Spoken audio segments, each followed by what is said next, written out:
ಕಷ್ಟ ಸುಖಗಳನ್ನ ಅನುಭೋಗಿದ್ದಾಗ ಹಸು ಅನ್ನೋದನ್ನ ಏನು ಅನ್ನೋದು ನೆರಳು ಬಿಸಿಲಿರೋರು ನೆರಳು ಕರಿಬೇಕು, ಹಸು ಅಂದವ್ರು ಊಟ ಹಾಕ್ಬೇಕು, ತಾವು ಅದನ್ನು ನೀರು ಕುಡಿಸ್ಬೇಕು, ಕಷ್ಟ ಅಂದನ್ನ ಸ್ವಲ್ಪ ಕೀಳು ಬಿದ್ದವನ್ನೇ ಮೇಲೆತ್ತಲ್ಲ ಅವನೇ ನಿಜವಾದ ಗುರು. ಆ ತರ ಒಂದು ಆದರ್ಶವನ್ನು ಅವ್ರು ಕಲ್ತಿರಗಟ್ಟ ರಾಜು ಅವರು ಇವತ್ತು ನಮ್ಮ ಕನಕ ಭವನ ಇವತ್ತು 2 ಗ್ರಾಮದಲ್ಲೂ ಕೂಡ ಇವತ್ತು ಅಚ್ಚಳಿದ ಉಳ್ಕೊಳ್ಳೋ ವಿಚಾರಣೆ ಆಯ್ತು ಉದ್ಘಾಟನೆ ಮಾಡಿಸಿದ್ದಾರೆ.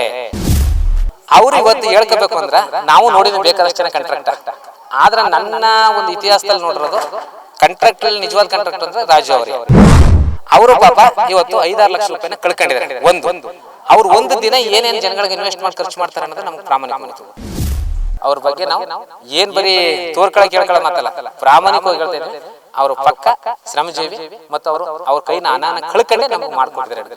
ಹಂಗಾಗಿ ನಾವು ಯಾವತ್ತೂ ಕೂಡ ಅವ್ರು ಏನಾದ್ರು ಮುಂದೆ ಬಂದಾಗ ಬೆಳೆಯುವಂತ ವಿಚಾರದಲ್ಲಿ ನಾವು ನಮ್ಮ 2 ಗ್ರಾಮದ ಕೂಡ ಚಿರಋಣಿಯಾಗಿ ಅವ್ರಿಗೆ ಯಾವಾಗಲೂ ದುಡಿಯಕ್ಕೆ ನಾವು ರೆಡಿ ಇದೀವಿ ಅಂತ ಹೇಳಕ್ಕೆ ಇಚ್ಛೆ ಪಡ್ತೇವೆ. ಈಗ ನಮ್ಮ ರಾಜು ಅವರಲ್ಲ, ಈಗ ನೋಡಿ ಅವ್ರು ಈಗ ಪಾಪ ಕಾಂಟ್ರಾಕ್ಟಿಗೆ ಅವ್ರನ್ನ ಕೇಳಿದ್ರೆ ಈಗ ನಮ್ಮ ಜೊತೆಲಿ ಪ್ರಶ್ನೆನ ಅವ್ರನ್ನ ಅವರು ಇವತ್ತು ಹೇಳ್ಕೋಬೇಕು ಅಂದ್ರೆ ನಾವು ನೋಡಿದ್ರೆ ಬೇಕಾದಷ್ಟು ಜನ ಕಾಂಟ್ರಾಕ್ಟ, ಆದ್ರೆ ನನ್ನ ಒಂದು ಇತಿಹಾಸದಲ್ಲಿ ನೋಡಿರೋದು ಕಾಂಟ್ರಾಕ್ಟರ್ ನಿಜವಾದ ಕಾಂಟ್ರಾಕ್ಟರ್ ಅಂದರೆ ರಾಜು ಅವರೇ. ಯಾಕಂತಂದ್ರೆ ಇವತ್ತು ಅವ್ರಿಗೆ ಎಷ್ಟು ನಷ್ಟ ಆಗೋದಂತ ನಮ್ಗೆ ಗೊತ್ತು. ಅದನ್ನ ಈಗ ಏನಂತಾರೆ ಕಾಂಟ್ರಾಕ್ಟ್ ಮಾಡೋದು ಜೇನು ಹೇಳ್ದವ ಕೈ ನೆಕ್ಕದೇ ಇದ್ದಾನ ಅಂತ ಹೇಳ್ತಾರೆ.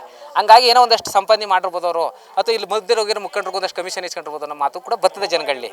ಆಯಿತಾ, ಇಲ್ಲಿ ಏನಾಗಿದೆ ಅಂತಂದ್ರೆ ಅವರು ಪಾಪ ಇವತ್ತು 5-6 ಲಕ್ಷ ರೂಪಾಯಿನ ಕಳ್ಕೊಂಡಿದ್ದಾರೆ.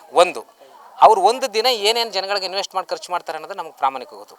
ಅವರು ಎಲ್ಲೋ ಅಂತ ದುಡ್ದು ವ್ಯವಸ್ಥೆ ಮಾಡ್ಕೊಬಂದು ಇಲ್ಲಿ ನಮ್ಮ ಏರಿಯಲ್ಲಿ ಸ್ವಲ್ಪ ಅಭಿವೃದ್ಧಿ ಮಾಡಬೇಕು ಅನ್ನೋದು, ಈ ಕಷ್ಟ ಸುಖಗಳನ್ನ ಅನುಭೋಗಿದ್ದಾಗ ಹಸು ಅನ್ನೋದನ್ನ ಏನು ಅನ್ನೋದು ಬಿಸಿಲಿರೋರು ನೆರಳು ಕರಿಬೇಕು, ಹಸು ಅಂದವ್ನು ಊಟ ಹಾಕಬೇಕು, ತಾವು ಅದನ್ನು ನೀರು ಕುಡಿಸ್ಬೇಕು, ಕಷ್ಟ ಅಂದವನ್ನ ಸ್ವಲ್ಪ ಕೀಳು ಬಿದ್ದವನ್ನೇ ಮೇಲೆತ್ತಲ್ಲ ಅವನೇ ನಿಜವಾದ ಗುರು. ಆ ಥರ ಒಂದು ಆದರ್ಶವನ್ನು ಅವ್ರು ಕಲ್ತಿರಗಟ್ಟ ರಾಜು ಅವರು ಇವತ್ತು ನಮ್ಮ ಕನಕ ಭವನ ಇವತ್ತು 2 ಗ್ರಾಮದಲ್ಲೂ ಕೂಡ ಇವತ್ತು ಅಚ್ಚಳಿದ ಉಳ್ಕೊಳ್ಳೋಂಥ ವಿಚಾರಣೆ ಇವತ್ತು ಉದ್ಘಾಟನೆನ ಮಾಡಿಸಿದ್ದಾರೆ.